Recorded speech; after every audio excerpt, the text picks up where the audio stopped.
Good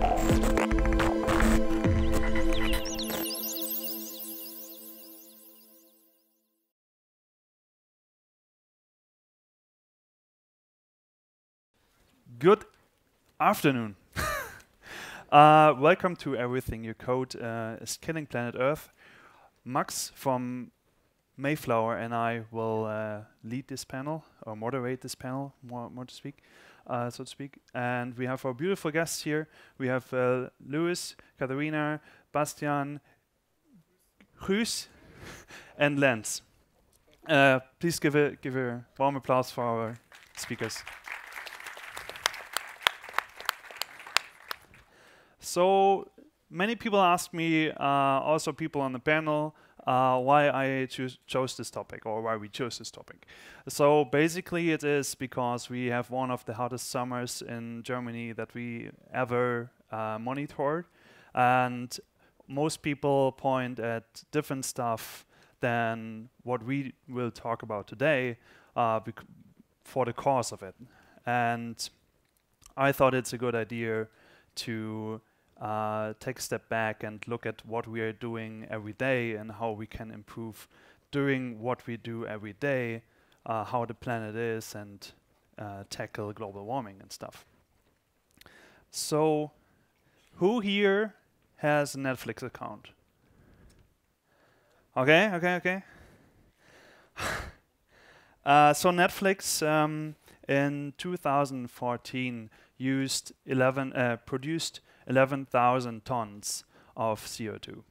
That was when they had roughly 20 million users. Now we're 5 times that. So basically, if you're using the energy that Netflix is using in 1 year, you can either power 1 car for 300 years, or you could watch TV for 40,000 years, or you could have that one light bulb there for, let me guess, 500,000 years. Isn't it amazing? So we will talk about why are your applications not energy efficient. Yeah. Sorry? That's Twitter, by the way. So we all want new followers. We just do it for the fame. Yeah, we just do it for the fame. So we have microphones here. Okay. So who has actually ever had a project in their company where you were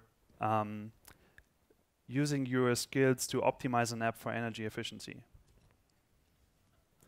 Oh, nice.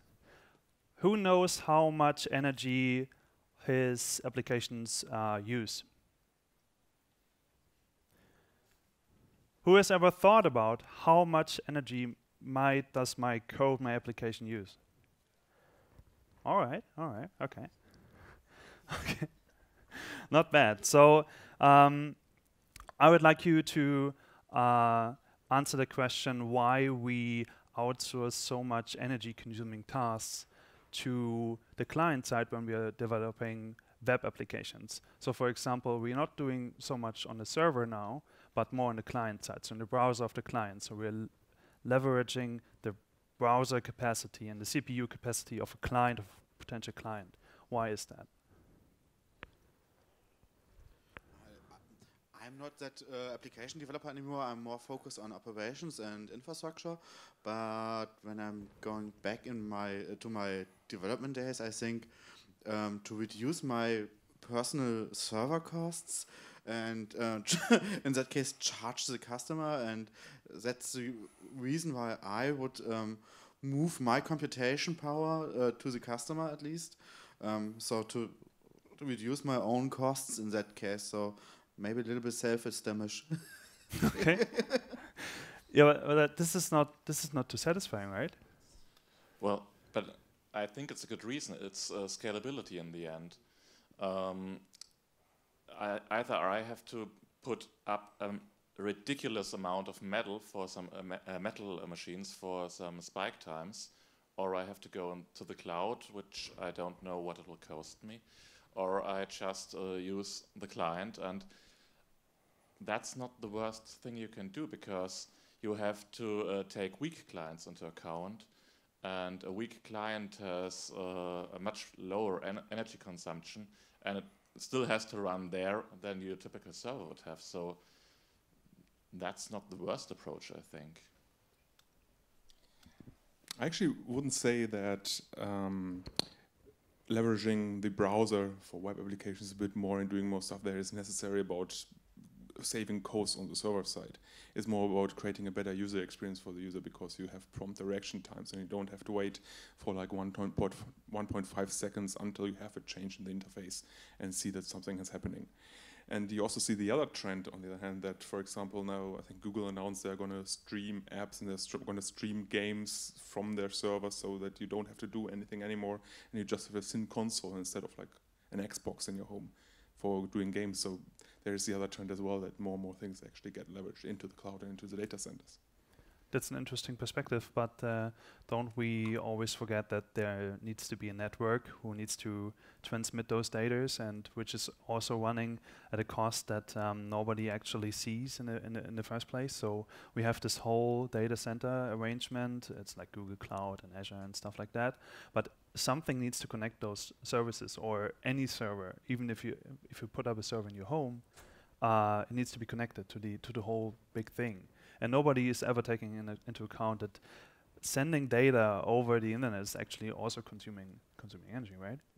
Sure, there is network infrastructure, switches, whatever, satellites that have to do something. The sea cables have to put into place somehow by ships that also consume energy. Yeah, definitely. Actually, this was on a panel yesterday. There seems to be a very big hidden cost of data usage and things where we don't even think about it. He brought up a roll of toilet paper, and he just said in the whole process of creating that roll of toilet paper, there's about, I think it was 5 gigabytes of data that's sent over different networks. And his point was to compare it to the typical data plan one of us has on the phones. But that's another point that can be taken into consideration here. It's not just our end user devices, but it's also the manufacturing process. And those people that do the manufacturing have actually to pay the electrical bill. So apparently this doesn't seem to be that much of an issue. Mm-hmm. Yeah, sure. Okay, so you mentioned mobile just now, and I think this is also a use case, because we're not always on, so we have to do some calculation on the clients always, because that's just how it is. And so to make sure that the user has the best experience, we need to do calculations and animations and whatever. And this is something that has to be calculated as well. That's just how it is. Yeah, but this leads us to an interesting topic, which is actually mining a cryptocurrency within the browser of a client to leverage their power and their energy. And if we are looking at the like Dogecoin or like Bitcoin, they are consuming more energy than Ireland at the moment. Yeah, that's true, but like mining Bitcoin at least, you don't do it in the browser anymore, because it's just not worth it. It's much cheaper in Iceland in some data center. So, and you also won't you won't find the block if you're doing it on your personal computer. It's not worth trying. So don't do it. Well, I think the only use case where this happens is in illegal scenarios where a web page gets hijacked. I don't think that anyone who really has a website wants to put on a Bitcoin miner, because everyone who surfs on that web page will burn his hands up after about 2 minutes. But there was an interesting point that we forgot. If you render everything on server side, we have an initial render every time we send a new page to the client. It's not just, okay, we get that little bit of data and we have to update these 3 DOM objects, but it is parse the HTML, receive every assets, and parse every asset until it can be displayed, parse the JavaScript, unpack it. That's a lot of cost that would occur on every page change on the client anyway. So I'm not really sure if doing things on the client doesn't actually save energy in the end. That's true, which leads me to the next topic, which is bandwidth is actually also a thing that most people don't consider. If you do transaction with Bitcoin, for example, in 1 year, it takes up to, what did I read on CNN? 3 million households. So the power of 3 million households every year is used to mine and transact Bitcoins. And for Visa, for example, for the credit card company, it's only 50,000 households. Stop using Bitcoins. It's bad for the environment. That's not what I'm going to say. It's had a totally different purpose. Probably but also bad for the economy and. I just wanted to bring everything in perspective here. But let's yeah. I just wanted to say maybe we could solve better problems with that, which are related to the amount of energy. Maybe solve some social problems by not just gaming. It feels like gaming and spending so much money. Mm-hmm. Yeah, I mean, this brings us to data centers, which is data centers will consume 1/8 of the world's energy by in the next 3 years. And we did great things in IT because 2008, for example, we cut this whole process in half. We would use 1/4 of our whole energy for data centers right now if it were not for virtualization, which we brought in 2008. We brought the cloud providers in, which now share resources over servers. And now we can say that we only use 1/8 instead of 1/4, which is quite nice. And which brings me to a topic that is containers now and Kubernetes, because I think Kubernetes, as hyped as it is right now, is a great tool to even further reduce this resource-hungry applications and not only deploy a VM, but only a small portion of a VM to actually run your applications. But is this the holy grail now? The holy grail is probably then maybe serverless or so, which even goes further, and it still runs on servers, but it's just like a function or some piece of code, and if it's not hit, then also it's not running. Like one big problems in data centers, as I said, like virtualization helps there, and containers also helps there, that a lot of times servers are just idling. And if you have your own servers, your own bare metal somewhere, chances are you scale them and have as much servers there that they can handle peak load. And most of the time you don't have peak load, and if you don't switch them off if you don't have peak load. So they're just idling and warming the air in the data center. And this is like a lot of waste. That's why virtualization is really good and cloud providers is really good, because they can pack these servers, physical servers, a lot better together. And yeah, Kubernetes can definitely help with that because it makes it even easier to share resources in an efficient way and scale it up and down. But for me, as an ops engineer, it has a downside, because now you're actually able to deploy one environment that you maybe deployed 3 times before, like production, staging, and development, which you now deploy for every developer in the company maybe. So everyone who wants to do a commit maybe deploys the whole setup in a Kubernetes cluster, even for a short amount of time. But isn't this like a heavier usage than it was before, where we had like a limited? Depends. Probably you need less energy on their local laptop or so, because they're not starting like 15 VMs on their laptop. They can get by with less RAM and cheaper laptops or workstations. So it's hard to say. Also, if you boot up an environment for yourself, you probably need it only while you're working and not at night, not on the weekend. So I hope you don't work at weekends. Also, as far as I know, the energy consumption of the end device, it's only half it is like than it was 10 years ago, like in relation, of course, always. So the iPhone 3G had like used half the energy. Used double the energy than the iPhone 10 now. So, okay, like in relation to the things it can do. So, yeah. So we definitely do. Yeah. Back to the Kubernetes topic, maybe in the infrastructure topic. I think we get these options to spin up environments for branches for developers itself, but we can now with those kinds of techniques really do it on demand. So after they're not needed anymore, we can scale it completely down. And same for environments like staging, development, QA.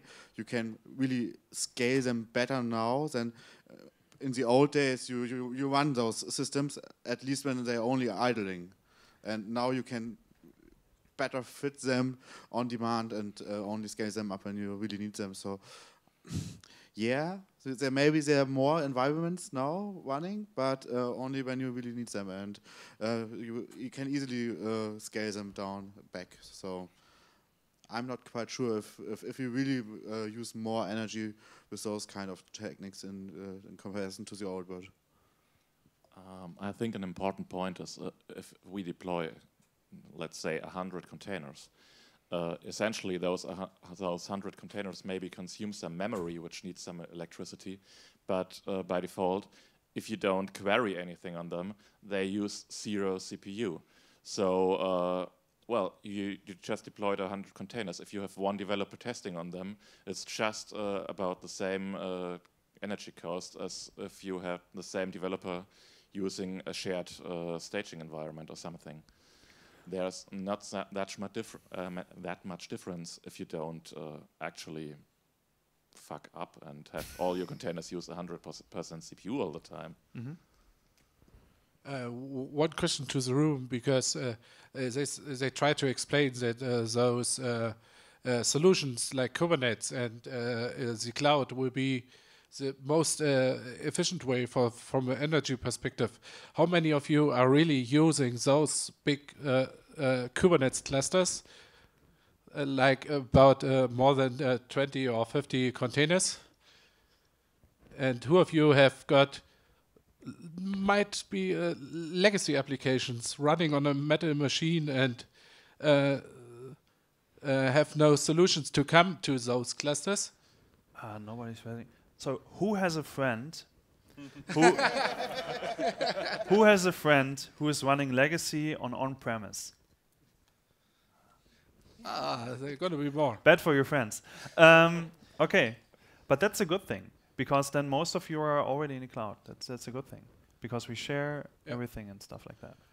I simply wanted to ask because to be aware of those high-level solutions and to take all developers with us, or not only talking on the stage about it, and to provide solutions. This is just to give an introduction to the whole topic, I think. This is a brand new topic for everyone, I think. Also for Facebook, which Facebook, who knows how many countries' energy Facebook is using every year? You told me so. I know. Okay, don't give him like... Okay, 31. The 31 least countries in the world are using as much energy as Facebook every year, or Italy.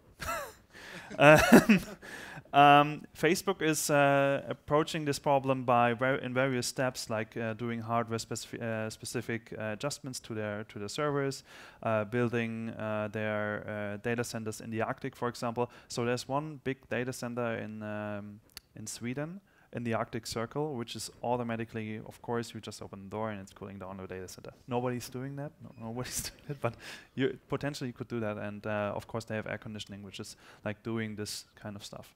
And this is just interesting to consider, right?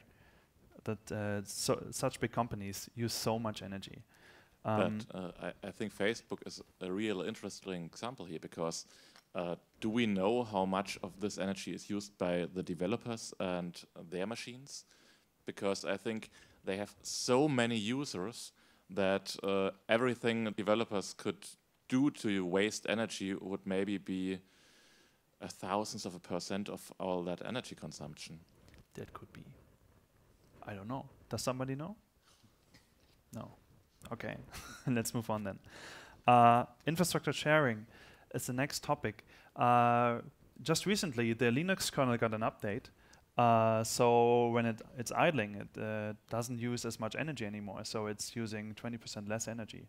Has somebody of you ever considered reducing the amount of memory your application takes, or was it never like you could never tackle one of those problems, you just throw hardware at it? If you're like, you're building an application and it uses way too much resources, do you have the time to tackle those problems?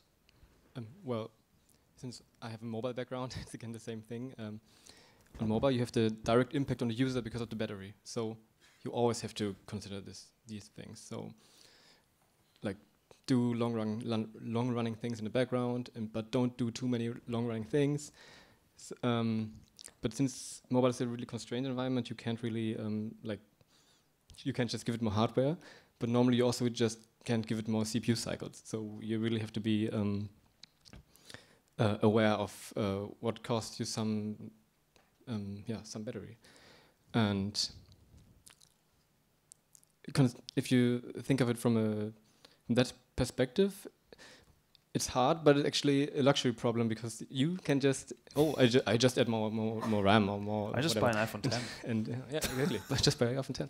That's true if you think about how the hardware evolves and the software doesn't. So now we rely on more hardware power and we don't think about our apps and how much they spend and what that would cost. So like if you install newer version of Windows on a larger computer, it would just fail, right? Mm-hmm. Why? I have no idea. That's Windows. Did we do it all the time?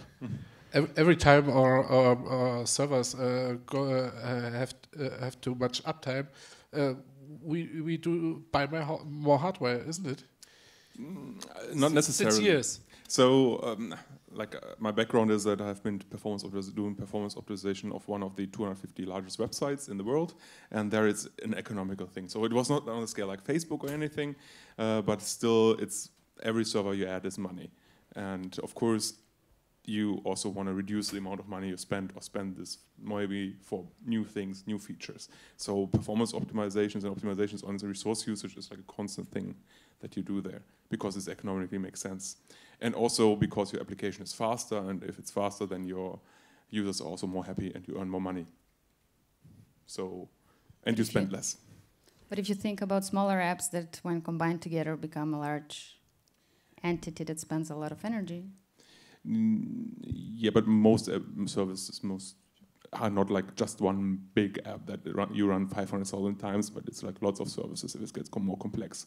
If you have an application that runs on one server that is virtualized somewhere and everything is fine, then you probably don't have to care. That's the mindset. But then when we face an application, we have dependencies that the application needs actually. And sometimes I see projects where developers pull large libraries for one single line of code they just need out of the library. And you could just like replace it with your own module basically, or your own lines of code. Rule of thumb, if it's more work typing the entry in the package JSON than to type the code itself, then maybe don't use it. All right, okay. That's fair enough. And maybe you choose a wrong language if your language doesn't support something like tree shaking and getting rid of all the unused code and so choose another language and get rid of all these interpreted languages which have another overhead. But a bit more seriously, if there are just files lying around somewhere that are not used, it doesn't matter. They take up disk space and nothing else. I'm on the other side of that because if you pack it into a container, you have to ship it. True, but even then, you don't deploy this like every 2 seconds somewhere. So I would say it's probably an interesting thing to measure. In development process, I do. But I would say this gets a bit to your point earlier, that everything a developer does in like CI or anything on all kinds of applications where this really, really matters because you're consuming the energy of countries. The energy is not consumed by by 1,000 developers doing stuff. It's also some, but the huge chunk is servers and infrastructure. We are quite a lot. Developers. Yeah, I know. We are quite a lot. Okay. But who develops the stuff that all the users use that then creates the energy consumption? That's the developer.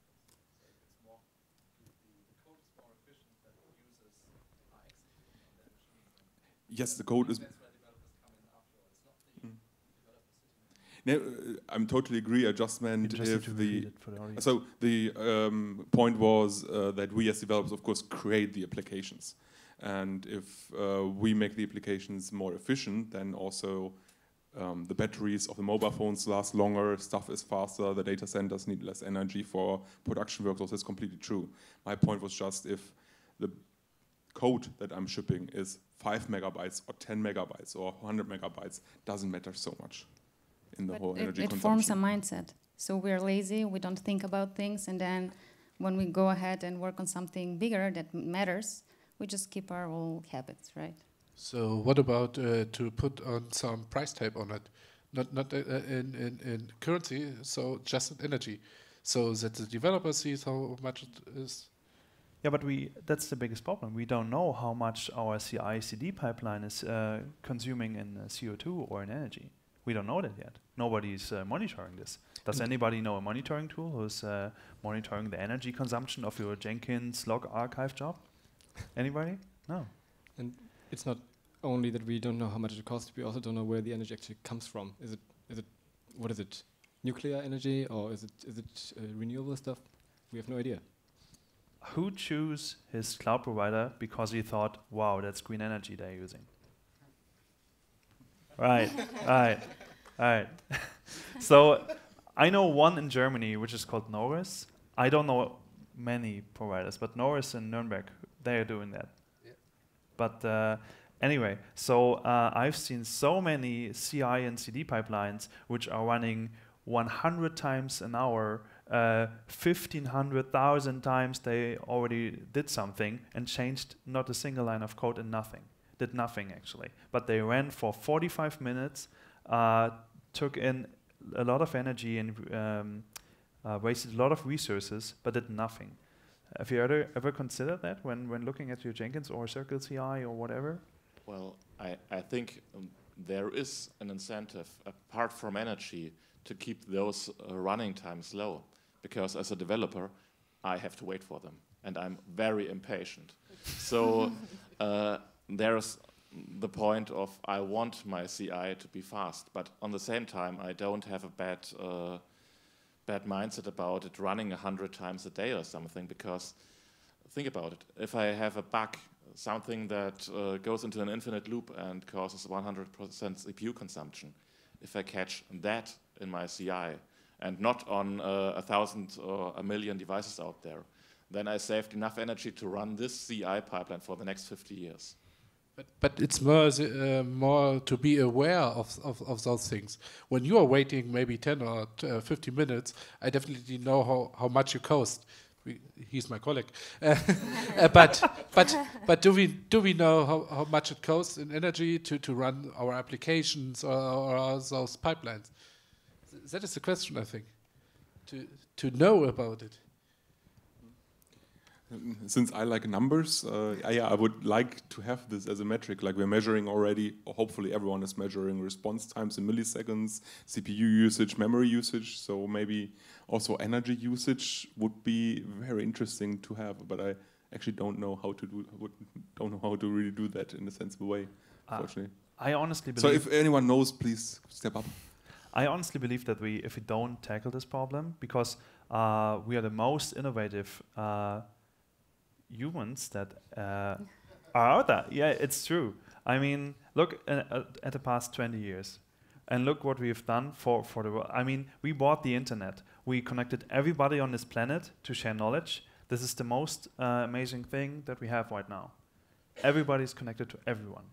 And I think we can push it even further. We introduced tools like the virtualization, like the Docker stuff, like containers, to improve what we have already built. And I think we can even improve more on that. And one thing I think is if we are thinking out of the box, if we are looking at our workplace. For example, I am forced to work at the client side as a freelancer. Everybody's calling me like, I need 5 days on site. I'm like so fed up. And then somebody from Silicon Valley called and said, you cannot come on site, but I want to go to San Francisco. No, we are a full 100% remote team.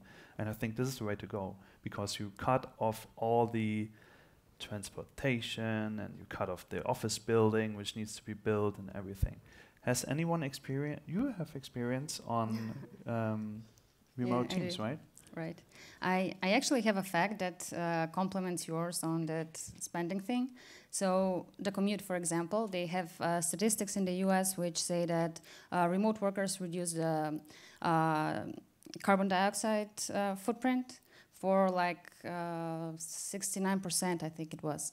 And if you combine it for a year, you get 2 billion trees, or you get 8 million homes in energy. So those are really, really large numbers. That's just US? It's just US. Okay.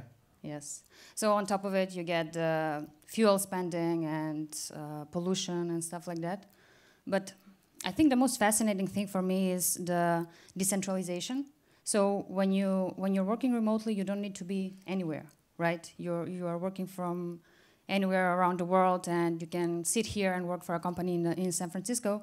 And then people don't need to move to large cities to be able to work for great companies.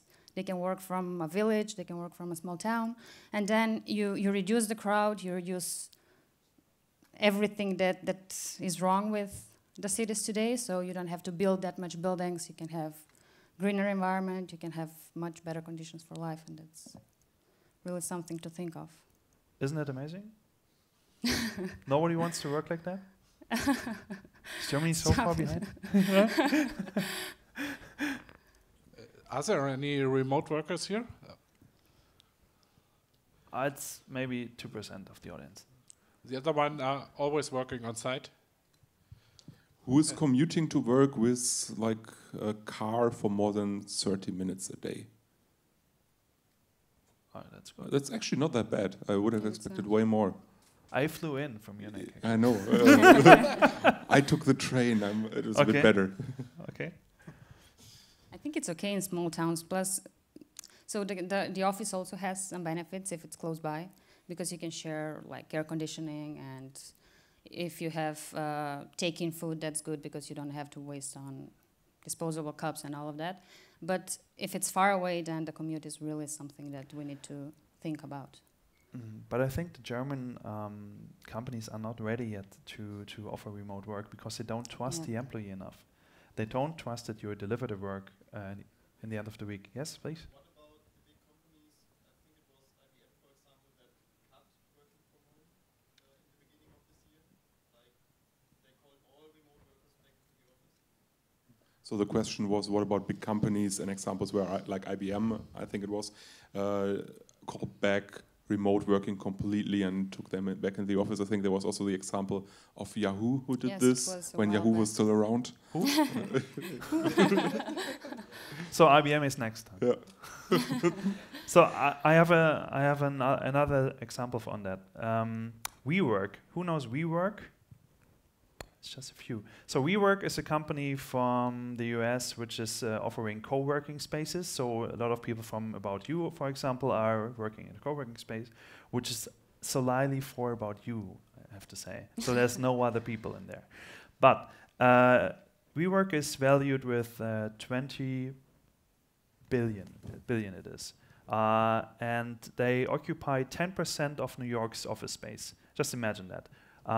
It's not one company, so everybody from, I don't know, Siemens, CNN, those kind of companies can go to WeWork, have an office space there next to somebody from Fox News, for example. And this is the way to go. So if you need somebody sitting next to you because you are unproductive at home, because you do laundry and stuff and looking after your cat, maybe that's something to look into. And they're popping up in Munich everywhere, and I know they're in Berlin. I don't know if they're in Hamburg too. There. Yeah, we're having also WeWork, but when we're going a step back from WeWork and having a look, especially at co-working spaces, I really like the concept. I can also do remote work, and sometimes I really enjoy it. But going to offices took me something like 1.5 hours. So it's also a bad experience. But sometimes I'm also missing some not especially my colleagues, but someone who I can go out with to eat or something like that. So the social part is also, I think, pretty important. And in that case, co-working spaces are a great option. And then we're also having something like shared kitchens, shared air condition. So you basically combine the good stuff from the office and the remote work. Yeah. And co-working spaces could be really near to your home, so yeah. I think maybe coming back a bit to the question of remote work and why IBM may choose to actually cancel that. I think the problem is if you mix both, that you have some people, or not the problem, the challenge. Because if you have some people that go to the office and you go to multiple offices and some people working from remotely, it is very easy that the people working remotely can feel like out of the loop because they don't get a lot of these conversations, like the talk at the coffee machine or at the water dispenser, they don't get. They may not be invited to some of the parties or whatever happens, the social gatherings, and can be problematic and this can be actually become toxic in teams. So that maybe is the reason why IBM or Yahoo or whoever chose to say, let's maybe not do that. Or maybe also traveling expenses that can become too high and then they chose maybe to say, let's get them back in the office. And not everyone is also made for remote work, for example. I probably wouldn't be that good at it. I need people around me. Actually, I think they just cut it because they didn't know what to do and they just Or did that, something. It's very tough as well because you need to have solid processes to be able to work remotely. And if you're used to working in an office and you know how to manage teams and how to handle meetings and all of that in an office space, then it's much harder to, and you already have teams that work in an office and that works well. So it's hard and you need to spend some time to replicate that to the remote world, and they need to want to invest in it, so that might be an issue. There are definitely companies where it works, like GitHub is a famous example. They are remote only and have like a few offices, but they are all over the world. But they started as a remote company. You mean GitLab, I think. GitHub as well. GitHub as well. Oh, GitLab, okay. GitHub, both, I guess. Sorry. And so they both started as remote companies and remote-only companies, and that's the default. And then it's probably easier because the processes work in a way that makes remote successful, whereas IBM probably is the other way around. And then it can become quite hard and challenging to make this work. But I'm sorry. I just want to say maybe it's a European mindset. Maybe we are the problem. We are the challenge. Definitely. Because for most of the US companies or the Asian companies who want to work with European companies and US companies a lot, they don't have this mindset and they don't feel excluded. They maybe sometimes not deliver what we are used to, but this is another topic. What did you want to say? I just wanted to add that might be because IBM is a large company, because Jenny yesterday was talking about remote work, and she had a nice example about Buffer. They started they had an office at first, and they realized this problem of having someone in the office and someone remotely, so that is balance between the people, and then they decided to close it and go fully remote. So it can happen, but you probably need to be either smaller or more flexible to adapt to it. But if there are examples, there should be some pattern to do it right, isn't it?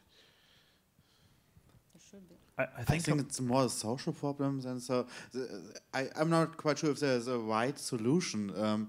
It depends a little bit on the culture, on the company culture, on the culture of the people you hired. So I don't think that there's the right solution. Depends. Well, there is the book. It's called Remote. It's from DHH, the inventor of Rails. So I think the main point is like keep it slow. Keep it low, like have few people, and then remote will work. That's how we also started. We started only Fridays, so people were hesitant about remote work and they didn't want to go, so they preferred the office. And then at first, like it took us a year for everyone to adapt to working remotely, and then they started taking Mondays off, then Tuesdays off, and then it turned out that people wanted to introduce required office days so that we can all meet at the office. So it's kind of, you need to adapt, and it's not all nice. You need to adapt to, you need to have discipline if you work from home. You need to adapt to it, to not being able to talk to your colleagues every day in person, and so it takes some sacrifice. I would also add that you need a space at home where you actually can work and can be productive. For example, we're living in a two-room apartment. There is no office room, so I would sit at a kitchen desk at a chair that is not very well suited for working, sitting there for 8 hours and working. So it's economically not possible for me to work from home. So there come the remote or the co-working spaces come there and play again. But I mean, the bigger companies in Germany, like Siemens and stuff like that, or Otto, for example, they occupy a lot of space directly in the city because they have the power, and it's like organically grown. That they have like a spot right in the middle of the city or something, and they occupy a lot of living space. So, for example, we could reduce or broaden the whole area out if we can like distribute the work to co-working spaces and everybody. Co-working spaces also need space. Yes, but you just don't need to go to a specific place, so people who live around can just go there and they don't need to travel a long distance. And you don't need to go always there because sometimes you like to work from home. And maybe we can do a smarter city thing then, that we have smarter built cities to provide what we need then in the future. We mustn't really forget that this working from home or working for a co-working space, this works for many of us developers, maybe even that not for everyone, but it doesn't work for every other occupation. And especially if you're talking about Siemens as a company, I think they have a single-digit percentage of developers. And at the same time, we're establishing that like the company has to completely change for this to work. And I see a clash here because Siemens won't change that much in a part of the company that developers can comfortably work from home or from a co-working space. But we can automate that. Then you go back to the energy consumption. Exactly.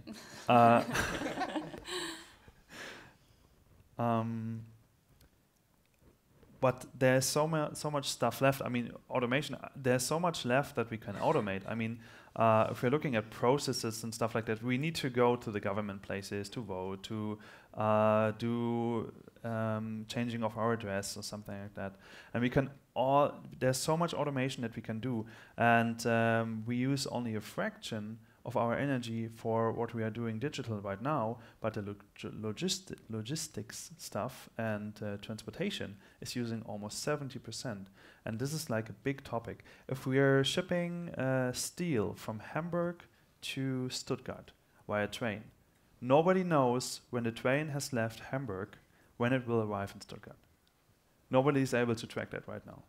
There's a small startup from Hamburg who's trying to solve this problem, but I think we can do so much for the whole thing, for the whole topic, that we haven't even started yet. So we will have more data centers. We will embrace more technology. And I don't know what the next steps are. And we have 2 minutes to solve that problem. Oh, holy God. Yeah. And I just wanted to open the can of worms that we will have with security with every of those things. And I think that's a point that even with working from home, that isn't completely solved. I mean, of course, you can have your encrypted laptop and you can have your VPN, but all of that needs users that somehow are trained in doing this, and we aren't even there yet. So we need to start to monitor things. We need to start to digitalize even more. We need to make our current code more efficient and the technology more energy efficient as well. And we can do that. We have shown it in the past, and we are able to do it, right? Sorry, but isn't the question what you do with the energy efficiency? So are you going to spend less energy then, or are you going to use that efficiency to even do more calculations or do more computing? Because isn't the thing to reduce energy consumption as a whole, not only the efficiency, but the energy consumption as a whole, because we have only that X amount of energy? That's true. I try to say that somehow because our digital world is not as much consuming power or energy as other spaces do that we have not yet touched. So please all go out and touch those places. Don't rebuild another Spotify. Don't rebuild another Facebook. Just tackle those things that are not in a digital world yet, like logistics and stuff. And this will help more, even if we introduce double the size of the internet, than not doing anything about it and just being in our own ecosystem. It's also worth mentioning that the energy transition, it can't work without digitization. It's because decentralized energy will have to be coordinated by some algorithms or whatever. So do it. So the point is, the more we digitize, the more energy efficient we are. The point is, we have to use more to make the old stuff more efficient. Yeah, that's it. I think the point is like with energy production that is very decentralized with solar power panels everywhere on every roof, on streets. You need also smarter grids and lots of smarter technology there. That also, of course, means more data centers, but for a good cause, for better efficiency in the end. So there was somebody left from the audience who wanted to say something. Yeah, sure.